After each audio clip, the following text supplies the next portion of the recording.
नमस्कार, स्वागत आप सभी का ग्लोबल अड्डा आप देख रहे हैं और मैं हूं आपके साथ पुनीत और मेरे साथ मेरे सहयोगी अंकुर जी मौजूद हैं। आज हम एक बहुत बड़ी खबर की बात करने वाले हैं। बड़ी खबर इसलिए क्योंकि ईरान ने आधिकारिक रूप से ये कह दिया है कि JCPOA जो कि 10 साल पहले जिसको लेकर करार हुआ था, अब से वो बाहर हो रहा है। IAEA को सहयोग वो नहीं करने वाला और इसको लेकर जो भी परमाणु बातचीत चल रही थी, अमेरिका से कोई बातचीत नहीं होगी, साफ तौर पर खामनेई ने कह दिया है। इसके मायने क्या है?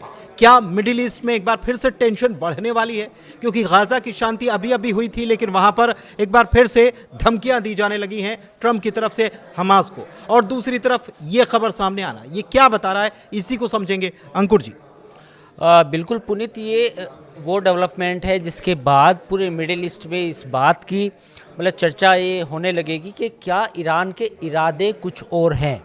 यानी कि जैसा कि हमने पुराने वीडियोस में भी आपको बताया कि ईरान ने अपना एक लॉन्ग टर्म प्लान बनाया हुआ है और जिसमें उसने ये बात वाजे कर रखी है कि ईरान को एक ना एक दिन एटमी ताकत बनना है। तो जो इस समझौते से ईरान ने जो वापस हटने की बात कही है, वो उसी की तरफ इशारा कर रही है कि एक ना एक दिन ईरान परमाणु बम का परीक्षण करेगा, एटॉमिक बम का टेस्ट करेगा। ये तारीख कब आएगी, ये इस पे थोड़ा सा अभी संशय है, कब होगा ये हमें भी नहीं मालूम। बट ईरान ने अपने इरादे जाहिर कर दिए हैं। ईरान ने अपने इरादे जाहिर कर दिए आप कह रहे हैं, लेकिन इसके पहले ईरान ये कोशिश कर रहा था कि IAEA के साथ कैसे भी बातचीत बन जाए। JCPOA के जो तहत जो समझौता हुआ था, आखिर में वो मामला अटक गया और उसके बाद ईरान के ऊपर प्रतिबंध लग गए। ईरान के ऊपर प्रतिबंधों का ये असर है जिसकी वजह से वो कह रहा है कि हम IAEA को सहयोग अब नहीं करेंगे, JCPOA से हम बाहर हो रहे हैं। बेसिकली अगर प्रतिबंधों का असर होता, जो सैंक्शंस थे उनका असर होता, तो ईरान वो समझौता करता, उसमें बना रहता या बातचीत करता। देखिए, हमने बहुत दिन पहले अपने पुराने वीडियोस में भी डिस्कस किया है कि ईरान का लॉन्ग टर्म प्लान ये है कि हमें अगर हम ईरान में ना बना पाए एटम बम तो हम बाहर बनाएंगे, हम असेंबल करेंगे। अगर हम यूरेनियम नहीं बना पाए तो वो भी हम बाहर से बनाकर मंगा लेंगे। तो ये तमाम ऑप्शंस हैं जो ईरान अपनी टेबल पर रखना चाहता है।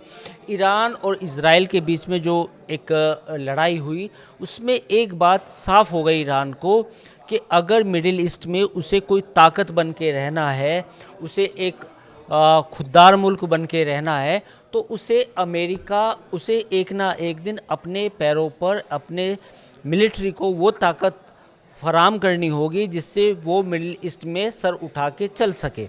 अगर वो ऐसा नहीं करेगा तो फिर उसका वही हाल हो सकता है जो कतर का है। कतर को अमेरिका की प्रोटेक्शन थी, लेकिन इजराइल ने उस पर अटैक कर दिया।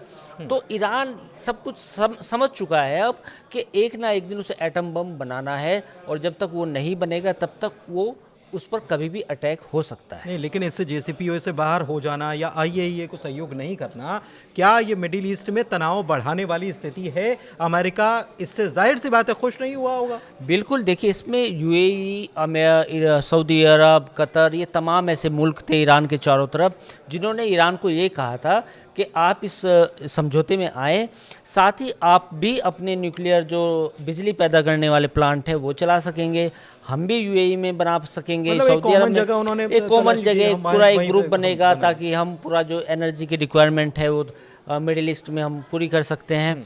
लेकिन ईरान को लगा कि ऐसा अमेरिका के साथ मिलके काम करना ठीक नहीं है। उसकी वजह कोई पॉलिटिकल वजह भी हो सकती है, कुछ जो उनके सुप्रीम लीडर हैं उनकी भी एक नज़रिया है कि हमें अमेरिका के साथ नहीं जाना। तो ये तमाम चीज़ें हैं। तो अब ऐसा लगता है, जो आपने खबर बताई इस वीडियो के शुरू में, कि अब ईरान ने अपने इरादे कम से कम जाहिर कर दिए हैं। जो एक लोगों के मन में सवाल था कि ईरान कुछ नहीं करेगा, ईरान तो बस अब इस लड़ाई में कमज़ोर हो चुका है और इजराइल ने इतने बम डाले कि अब वहाँ पे उनके न्यूक्लियर प्लांट्स ख़त्म हो गए होंगे।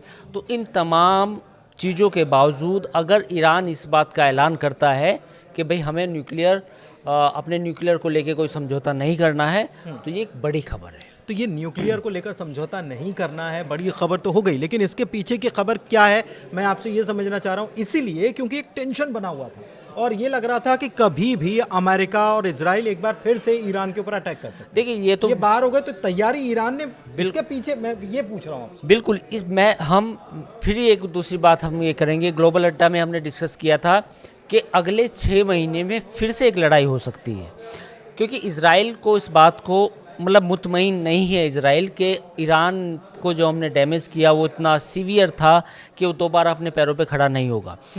Point number 1। पॉइंट नंबर 2 ये है कि ईरान के IRGC के जो टॉप कमांडर हैं उनका एक बयान आज ही छपा है अखबार में। उन्होंने कहा है साफ तौर पर कि हम अमेरिका और इजराइल के किसी भी नए हमले का जवाब देने के लिए तैयार हैं। तो कुल मिला के कहानी फिर से उसी तरफ जा रही है जो 4 से 6 महीने पहले थी। तो अगले 6 महीने में दोनों मुल्कों के बीच में इजराइल और ईरान के बीच में फिर से एक जंग हो सकती है। अच्छा, इसमें अब मेरा ये आखिरी सवाल है। E3 मुल्कों की बड़ी चर्चा चली थी, ब्रिटेन की, जर्मनी की, फ्रांस की, कि इन्होंने सैंक्शंस लगाने में, JCPOA के सैंक्शंस लगाने में इन्होंने बड़ा प्रेशर क्रिएट किया था और उसमें कामयाब भी हो गए। अब ऐसी स्थिति में इनकी भूमिका क्या आप देखते हैं, या फिर अमेरिका इजराइल बनाम ईरान हो जाने वाला? देखिए, अब थोड़ा सा ना पूरा यूरोप को अगर हम देखें, अमेरिका को देखें, एक अलग एक जियोपॉलिटिकल सिचुएशन है। गज़ा में जब पीस की डील हुई तो उसमें ट्रंप की ये जो इच्छा है, ये जो भावना है कि सारी चीज़ें तो मैंने कराई हैं, तो ऐसी स्थिति में जर्मनी, ब्रिटेन, फ्रांस कुछ भी कोशिश करेंगे, उसको कहीं ना कहीं लास्ट में अप्रूवल ट्रंप का लगेगा, क्योंकि एक हद तक वो जा सकते हैं, ईरान के साथ बातचीत भी कर सकते हैं, लेकिन ट्रंप ने जो अब पूरी दुनिया में एक अपना एक प्रभाव डालने की कोशिश करते हैं, जिस तरह से वो चाहते हैं कि भाई पूरी दुनिया मैं कंट्रोल कर रहा हूँ, चर्चा के केंद्र में भी मैं रहूँ, और साइनिंग अथॉरिटी भी वही बनना चाहते हैं किसी भी कोई भी बड़ी डील हो। तो मुझे लगता है कि बातचीत होगी तो हो सकती है, दोबारा संभावना खुली है।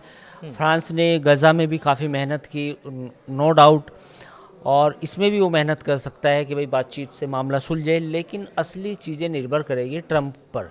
ट्रंप कैसे बिहेव करते हैं उस पर डिपेंड करेगी। लेकिन एक चीज़ आप समझ लीजिएगा कि केवल ये ईरान और इजराइल के बीच में टेंशन नहीं बढ़ी है इस फैसले के बाद, बल्कि मिडिल ईस्ट के तमाम वो कंट्रीज़ जो हैं उनकी भी टेंशन बढ़ गई है। चाहे वो UAE की बात करें, या फिर हम बात करें सऊदी की बात करें, कतर की बात करें, तुर्की की बात करें, वहाँ पर भी टेंशन बढ़ गई है। दूसरी तरफ चाइना और रशिया में भी कुछ न कुछ सुगबुगाहट जो है वो देखी जा रही है। लेकिन क्या ये नई कोई इबारत लिखी जा रही है? आने वाले दिनों में इस पर ज़रूर नज़र बनी रहेगी। फिलहाल चर्चा को यहीं समाप्त करते हैं। चर्चा कैसी लगी बताइएगा ज़रूर कमेंट के ज़रिए। फिलहाल बहुत शुक्रिया इस वीडियो को देखने के लिए, धन्यवाद।